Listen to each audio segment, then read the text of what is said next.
Hola, Sagittarius, Sun, Libra, Moons. Welcome to your 2025 Sun Moon reading. If it resonates, consider a personal pre-recorded or live reading. Just click on the link tree below to contact me or text me at 646-902-5715.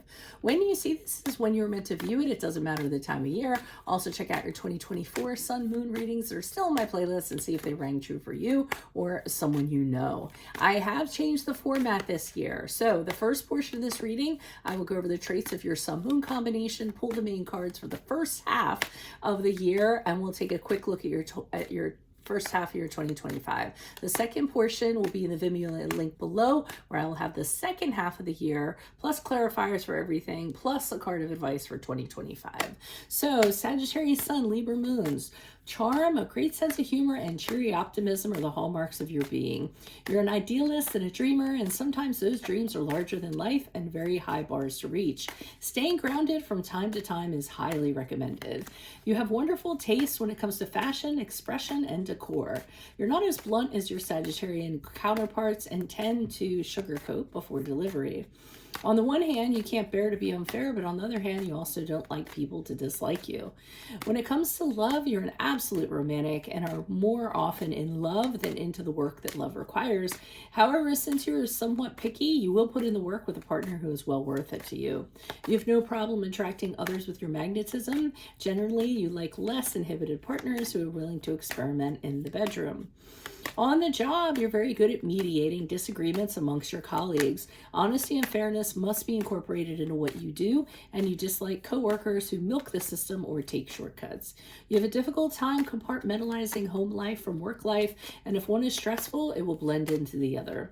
Fields involving politics, law, sociology, human services, and teaching usually appeal to you, and you will most likely do well pursuing these careers. So, Holy Spirit angels, divine guides, universe, can you please provide your truth, your wisdom, your clarity, your insight for Sagittarius Sun, Libra Moons for the year 2025? What do you see? What do they need to know to reach your higher ground, become closer to universe and closer to divine through your messages?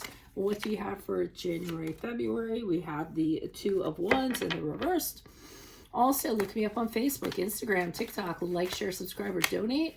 Refer me to a friend in support of my efforts. That's always greatly appreciated. We have the Ten of Swords in the upright for March and April.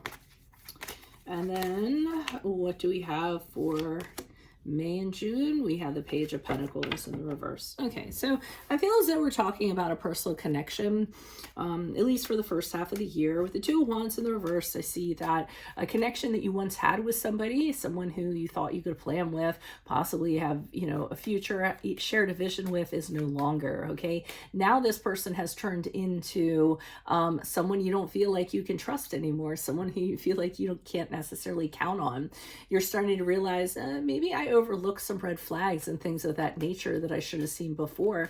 And now it's almost like you don't know this person at all. So I see that that is becoming a problem in the beginning of the year in January and February. Now in March, April, what I'm seeing is this coming to an end. So I feel as though, and the Ten of Swords in the upright usually is not a pleasant ending. There's no way of kind of getting around that. One person's going to feel betrayed. One person's going to be at rock bottom. It is the end of the cycle. It's just very dark. And like I said, unpleasant is probably the best way to kind of put it. You feel it's very painful, people feeling very powerless. It's a really, really dark point. So know that it probably won't be an easy or an amicable ending. And that might not be through any fault of your own. It could be through the other person, being problematic. Now, as we move into May and June, I'm seeing this person behaving a little bit crass after the fact. I feel as though they're going around and a little bit haughty, a little bit arrogant. I feel as though they're doing things that they know are going to get back to you, and they feel they have every right to kind of do that. I feel like they are being really extravagant. They're being very flashy, could be spending a lot of money on people. I don't think they're trying to hide it. I think, like I said, they want to make sure that it gets back to you, and they see absolutely nothing wrong with it in the least. They feel very entitled. They're acting very entitled. They may also be having a series of short-term relationships, things of that nature. This doesn't have to be a romantic connection. It is kind of leaning that way. It could be any kind of personal connection. But that's what I'm seeing for the first half of your year. So if it does resonate, consider a personal pre-recorded or live reading. Just click on the link tree below to contact me, or you can always text me at 646-902-5715. But make sure you click on your Vimeo link below for the second portion, clarifiers on everything, plus a card of advice for 2025. Check out my 2024 sun moon readings in my playlist. See if they rang true for you or someone you know. And then finally, look me up on Facebook, Instagram, TikTok. Like, share, subscribe, donate, refer a friend in support of my efforts. Always greatly appreciated. Otherwise, Sagittarius, Sun, Libra, Moons. I will see you in the Vimeo reading. Adios from Veronica Garnett. Bye.